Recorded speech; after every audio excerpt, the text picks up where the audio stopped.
What's up, guys? We are over on World Flipper today to talk about 3 separate units that are coming relatively soon, and there has been a lot of talk I've been watching, and people just are like, who should I summon for? Which unit's better? All kinds of questions related to these 3, because people have been saving their beads to target one or the other. Some people have been saving for all 3. Some people want one, maybe 2 of them. So I wanted to just kind of go over what they do, give you a breakdown of what the worth is in terms of you yourself as the player. This isn't a, this one unit is the best, screw the others. It's not how this works. These units value, in my personal opinion, drastically change depending on what your current box looks like, what you have, what you might not have, and it kind of goes from there. Because Lakisha is the first one I'm going to talk about. Lakisha's a great example. People could say, hey, Lakisha's amazing. She is amazing. But if you have 0 water units and your box is chock full of thunder and light units, I'm probably going to try to tell you that that might not be the best thing to chase after right away, because it's all varying. These are all amazing, fantastic units, and this is just something that I wanted to cover with you guys. Thank you for being here. If you're looking forward to all the World Flipper content coming along, smack the sub button. Let's hop into this. We have Lakisha here. These are the Japanese values of the characters, so if it is a little different upon their release, I'm just letting you guys know that's what is presented here. Lakisha is a 5-star water unit with the leader ability of water characters skill activates. Water characters are going to gain 17.5% attack to a maximum of 210% attack.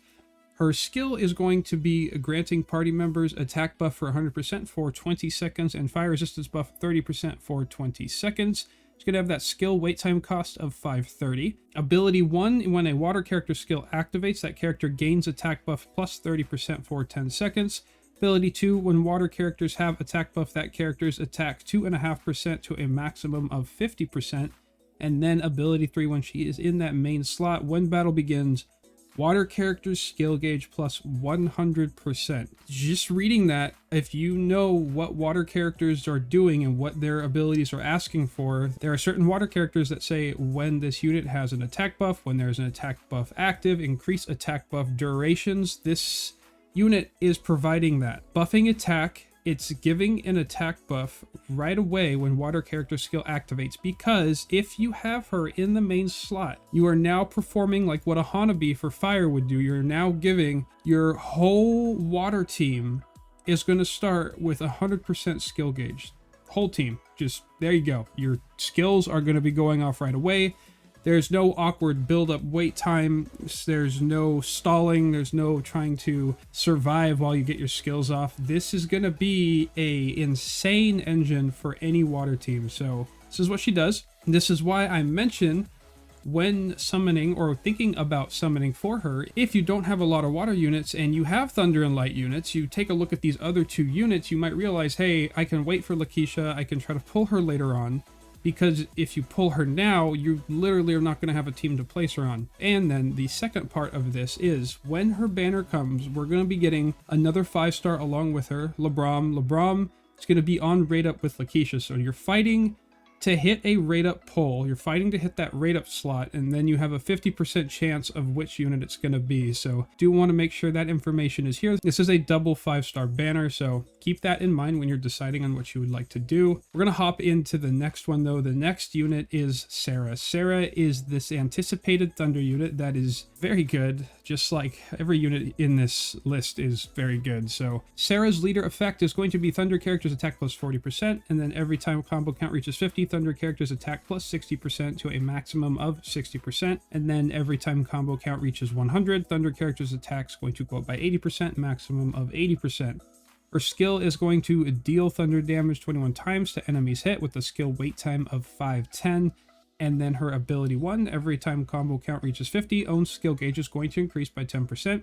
Her ability 2, if self is a mecha character, when battle begins, own skill gauge plus 100%, and when O skill activates, own skill gauge is going to go up 50% for one time only. And then when Sera is in the main slot, her ability 3 is every time combo count reaches 100, thunder character's attack's going to go up by 100% to that maximum of 100, and then every 2 dashes, the combo count is going to go up by 3. Sera is just this massively overall just great thunder unit that you can put on so many teams because you're going to be upping your combo count, you're going to be granting attack. If you're a mecha character, you're going to be upping your skill gauge to 100% and then refilling it by 50% for one time. This unit is really nice because there's something that I want to talk about now with Sera. Sera is interesting with her ability to, if self is a mecha character, when battle begins, own skill gauge plus 100%. And that's her ability too, so this is going to trigger in the back row on that unison slot. Now, if we look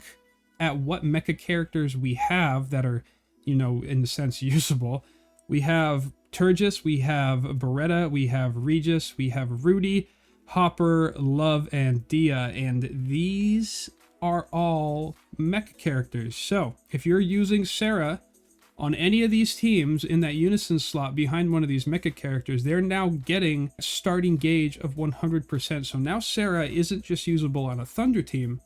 Sera is going to be usable on Dark, Light. We've got Thunder here. I mean, this is a variety of teams that Sera can just fit on because you're giving yourself that starting gauge. You put it behind Beretta, mecha character, 100% skill gauge, refills 50% right away. Doesn't matter what team it's on, as long as she's unisoned onto that mecha type unit, you are getting these bonuses. So this is something I just wanted to point out.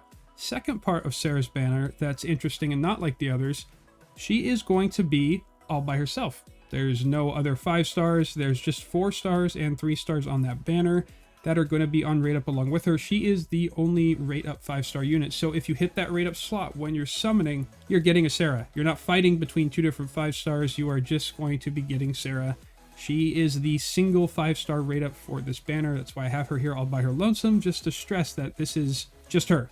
You're not trying to fight to pull her with some other unit that is on rate up with her. So that's something to think about when looking at Thunder units. And then going on to the last banner unit that has a lot of hype around it and has been talked about for a long time. Since I started playing this game, I've seen people talk about her. We have half anniversary Nephtham. She is the half anniversary unit that we are getting, and she's going to be a light 5-star. She has that leader effect of during fever, light characters attack plus 130%, fever mode duration plus 30%. Her skill is going to be grant light element party members regeneration buff 150 for 10 seconds, and then if a skill is activated during fever, grant light party members an additional double attack buff for 20% for 10 seconds with the skill wait time of 450. And if we go down and look at her abilities, you'll notice ability 1, 2, and 3, whereas ability 3 usually says main slot where she's in, has to be in that front row. Now her abilities 1, 2, and 3 all state main. So she's only going to get all 3 of these effects if she's in the front row. If she's in the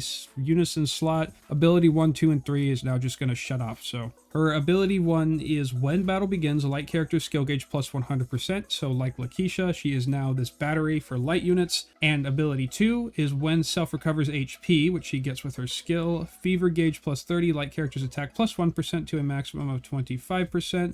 And then ability 3, during fever, light characters direct attack damage plus 200%. So she is a light fever monster. It's a very good unit, and this is where it really comes down to what units you want to target. Like, if I personally had a really low count water box and a really good thunder and light box, I would be trying to summon for Sera and then trying to summon for Nephtham.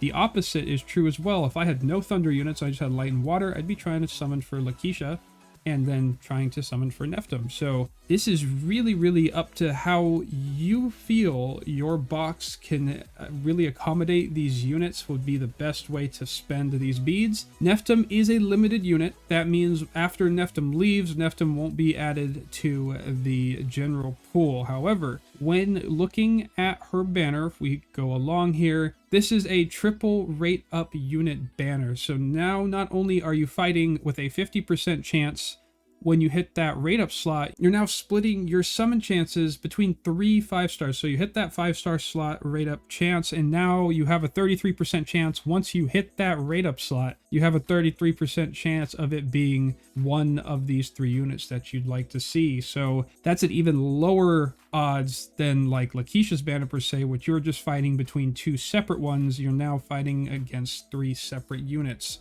Olivia, fantastic dark direct attack support. And then you have Botan, who is a Thunder 5-star unit, and I'll be covering those units more in depth when their banner comes, but this is just something to get people thinking about what they want to summon for, because like I said in the beginning, I really don't think any of these units are bad or like better than the others. I do think like Sera has more applicable scenarios where you can slot her into just different teams moving forward because of that mecha unison ability. It really is box dependent. I really do think that you should be pulling for whatever you think will benefit you the most, or if you just want to summon for which one you think looks the nicest. I know some people will do that just because that's what's going to happen. You're going to go in, you're going to try to summon whichever of these units you want to have the most, and that will be that. You can slowly build up from there. So I want to thank you guys for stopping by. I just wanted to put this out there, get people thinking as these banners come along, and hope it helps. I hope this information was useful to somebody that was trying to decide, or they wanted to know what did what, or they didn't know who to summon for and they just wanted some info on the banners coming. So thank you guys so much for stopping by and watching this video. If you are new here, smack the sub button. I appreciate you guys stopping by. And remember guys, hit that thumbs up. It'll help bring my rates up. Peace guys.